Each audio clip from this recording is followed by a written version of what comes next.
All right, joining me now, you'll be hearing his name very early during this month's draft. Left tackle out of NC State, it is Ickey Ekwonu. Ickey, thanks for making the time during this crazy month or crazy past few months you've had.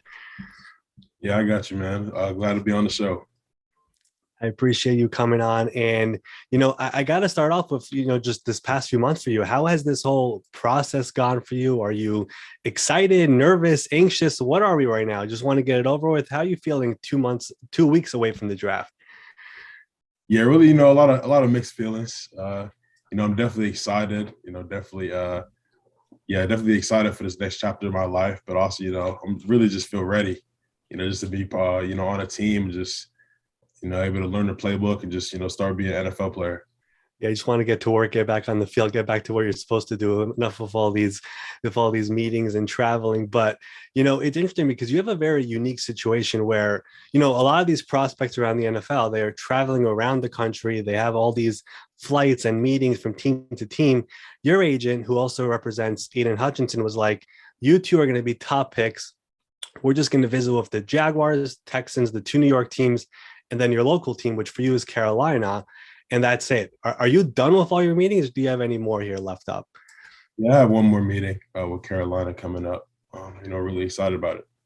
Interesting. So you have that's of course your home team from the NC State. So you're gonna move to Carolina. I love that you have that schedule because everyone else really does this tour, like I said, and they're just worn out because of all the traveling and they don't have to do the proper training because of it. And eventually, once they get drafted over for a team, it's like, they're not 100% once they're a rookie minicamp. So for you, you have a lesser schedule than everybody else. And then you're able to eventually keep your schedule going once you have your own team in a couple of weeks. Now, throughout this process, has there been anyone who you've met so far who has made you go like, wow, I can't believe I'm meeting with this person? Yeah, I'm really just everyone. Every team I meet in the NFL, those guys, you see on TV and guys, that are, experts in their field and their schemes and all that sort of stuff. So honestly, it's just every team I meet, I'm just excited. It's just one step closer to being, part of an organization.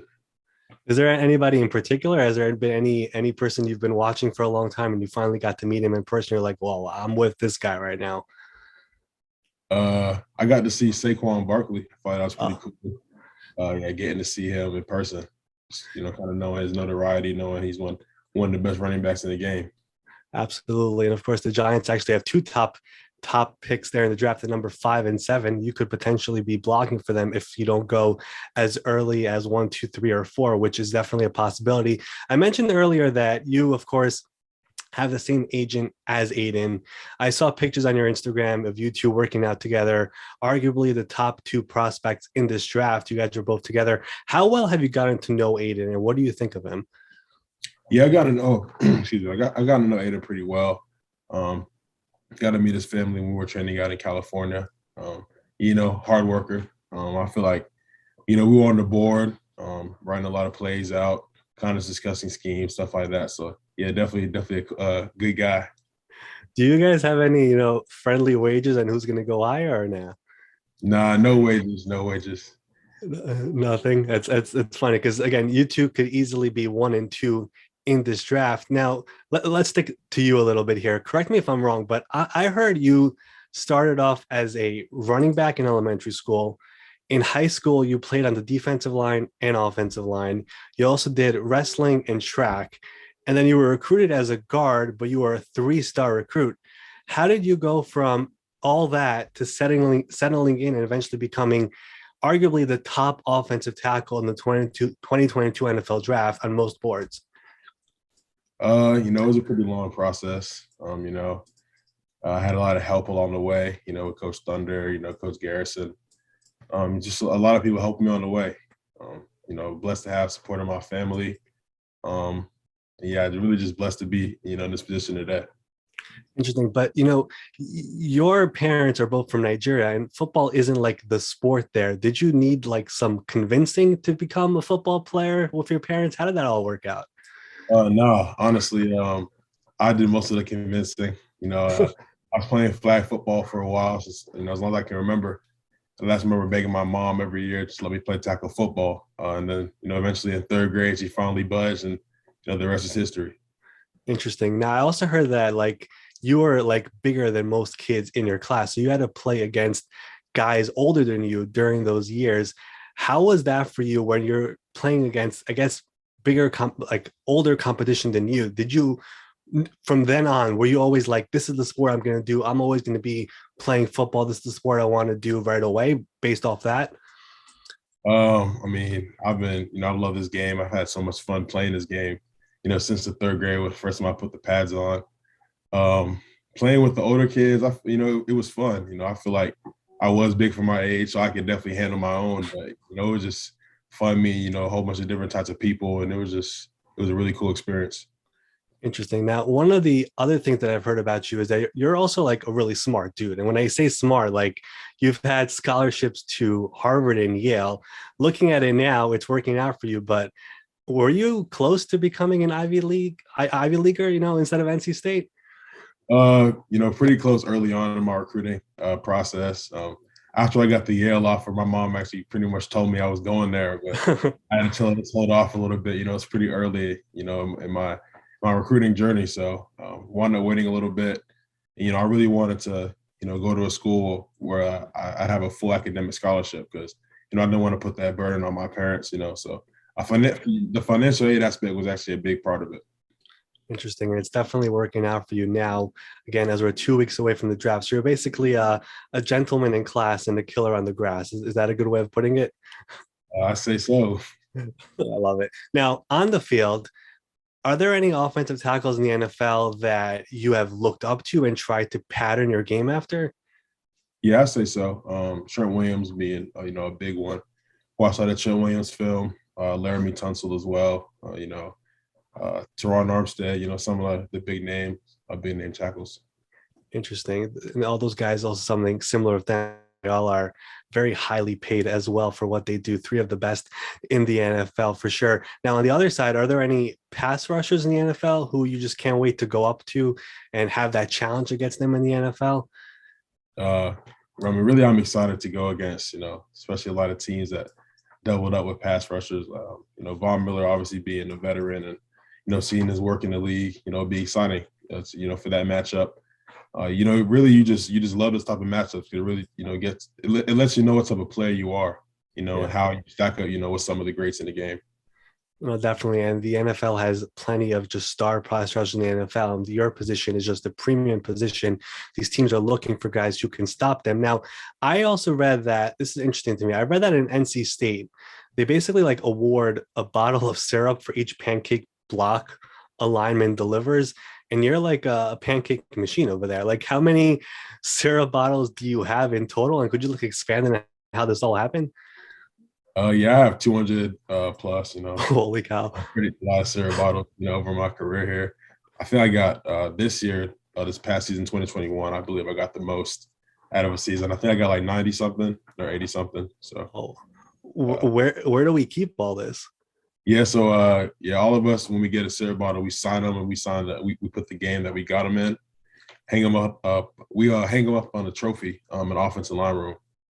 Oh, interesting. So it's all there. I mean, it just doesn't leave there. How does this all work?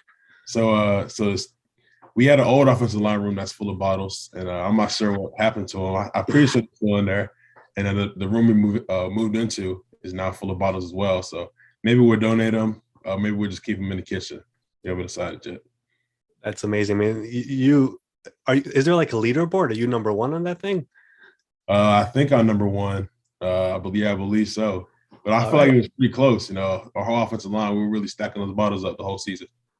Okay, that's probably one of my favorite stories here from this draft. I mean, that's pretty incredible that you guys have that and it's all there. And I mean, I'm not surprised that you're number one. But like, speaking of you and having your teammates, obviously, and you've played through a lot of competition, you're looking around right now. Everyone is scouting all these players, trying to figure out how they'll be at the NFL level.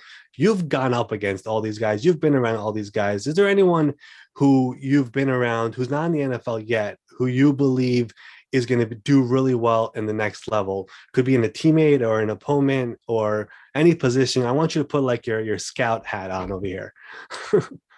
I feel like we have a lot of guys in NC State, a lot of guys that are really, have made a name for themselves over the last couple of years. And I thought, this year especially going to really make a big name for themselves.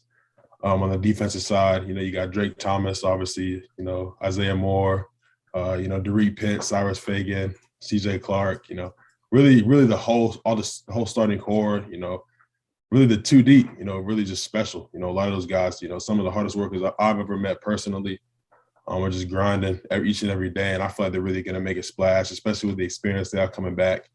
Now on the offensive side, obviously, you have Bam Knight and Mecca Emezi coming out with, my class as well.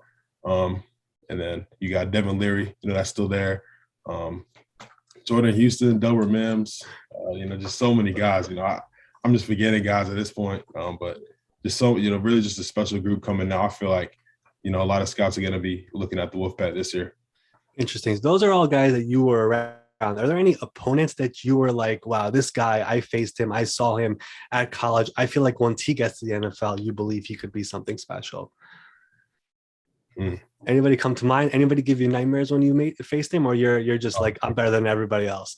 Never any nightmares, but a guy, that I went against this year, who's, definitely a great player was probably Jermaine Johnson from Florida State. Definitely, a great combination of pass rushing and run stopping. I feel like, it was a great matchup going into it. Definitely a matchup I look forward to. Like I said, I love going against great players. So definitely. And he's going to be a top pick in this draft as well. Now, let me ask you this. We all have our phones, we have Instagram, we have ESPN and everything. Do you look at mock drafts where you're going, or is it something you don't do? Because it really is everywhere right now.